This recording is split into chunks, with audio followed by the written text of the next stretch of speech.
Welcome to பூர்வாஸ் kitchen. இன்னைக்கு கத்திரிக்காய் மாங்காய் சாம்பார் எப்படி பண்ணுறதுன்னு பார்க்கலாம். குக்கரில் 2 ஸ்பூன் ஆயில் விட்டுருக்கேன். கடுகு 1 ஸ்பூன், உளுத்தம்பருப்பு 1 ஸ்பூன், ஜீரகம் 1 ஸ்பூன், வெந்தயம் 1/4 ஸ்பூன், மிளகு 1 10, கொஞ்சமாக பெருங்காயம், சின்ன வெங்காயமும் பெரிய வெங்காயமும் மிக்ஸ் பண்ணி வச்சுருக்கேன். பெரிய வெங்காயம் 1, சின்ன வெங்காயம் ஒரு 10, அதை அதில் போட்டு ஃப்ரை பண்ணிக்கலாம்.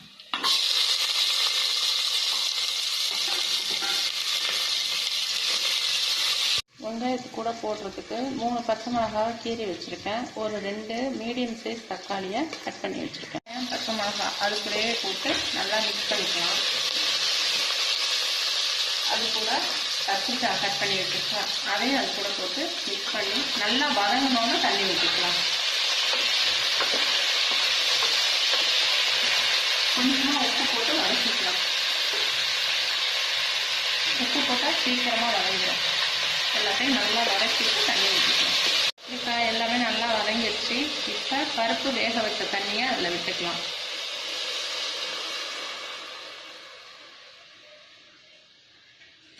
மஞ்சள் பொடி போட்டு பருப்பை வேக வச்சதுனால வெறும் குழம்பு மிளகாத்தூள், ஏற்கனவே உப்பு போட்டுட்டோம், அதனால் அவங்கவுங்க காரத்துக்கு ஏற்ற மாதிரி. எங்கள் வீட்டுக்கு 3 ஸ்பூன். குக்கரில் ஒரு விசில் விட்டுறலாம். ஒரு எலுமிச்சங்காய் அளவு புளியை கரைச்சி வச்சுருக்கேன், அதை சாம்பாரில் ஊற்றிடலாம். ஒரு விசில் விட்டு எடுத்தாச்சு.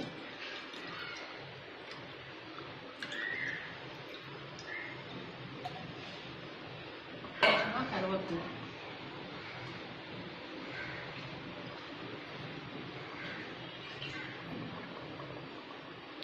அது கூட மாங்காய், அரைப்பழமாக உள்ள மாங்காய் டேஸ்ட்டாக இருக்கும். கொதிக்கிற வரைக்கும், ராஸ்மல் போகிற வரைக்கும், மாங்காய் வேகிற வரைக்கும் வெயிட் பண்ணணும். புளி ஊற்றி மாங்காய் போட்டு ஒரு கொதி வந்துருச்சு. இப்போ துவரம்பருப்பு வேக வச்சதை அதில் போட்டுக்கலாம். மாங்காய் வெந்து சாம்பார் கன்சிஸ்டன்சி வந்தோன்னே இறக்கிக்கலாம். அது வரைக்கும் மூடி வச்சுக்கலாம். இடையில மிக்ஸ் பண்ணிக்கோங்க.